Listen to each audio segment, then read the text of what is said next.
भाई पूरा भोजपुरी विवादों में पड़ा हुआ है। गाना नहीं चल रहा है, विवाद करके गाना चलाओ। बाकी सब चीज इसी पे लगे हुए हैं। यहाँ से ऐसे विवाद करो, ऐसे गाने चला दो, यहाँ से ऐसे विवाद करो, ऐसे गाने चला दो। लेकिन एक ऐसा इंसान है जो कि भोजपुरी को संभाले रखे है कि नहीं, बिना विवाद के भी गाना चलता है और चला के दिखाया है अपना राजा जी के दिलवा। भाई क्या गाना है, सुनिए, ध्यान से सुनिए। गाना का मतलब ये होता है और गाने का तरीका, वाह, यही चाहिए था, यही चाहिए था। गाने का तरीका यही होना चाहिए कि गाना ऐसा गाओ कि सीधे लगे कि हाँ गाना है। ये होता है गाना। गोंदले के साथ और ऐसे कुछ लोग बोलेंगे ये तो गाना चोरी का है।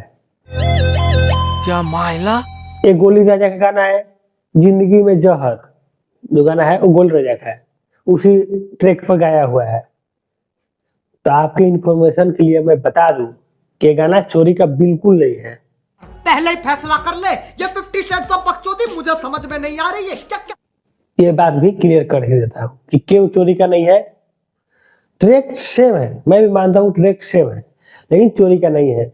क्योंकि जो गाने का राइटर है उसमें भी आशुतोष तिवारी है और वही इस गाने को भी लिखे है, मतलब कि ट्रैक अपना सेम लिखे है।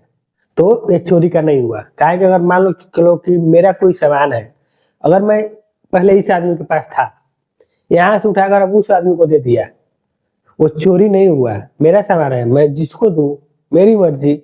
उसका एग्रीमेंट होता है कि भाई इतना दिन आपके पास रहेगा, इतना दिन हम किसी को ट्रैक नहीं देंगे, बाद में तो हम दे सकते हैं ना। तो बस ये चोरी का नहीं है, क्योंकि वो अपना सामान उठा के एक आदमी से दूसरे आदमी को दिया है, तो ये चोरी का नहीं है। समझ रहे ना आप? आया बात समझ में? तो बस थैंक यू, आज के लिए इतना ही। मिलते हैं नेक्स्ट वीडियो में। धन्यवाद।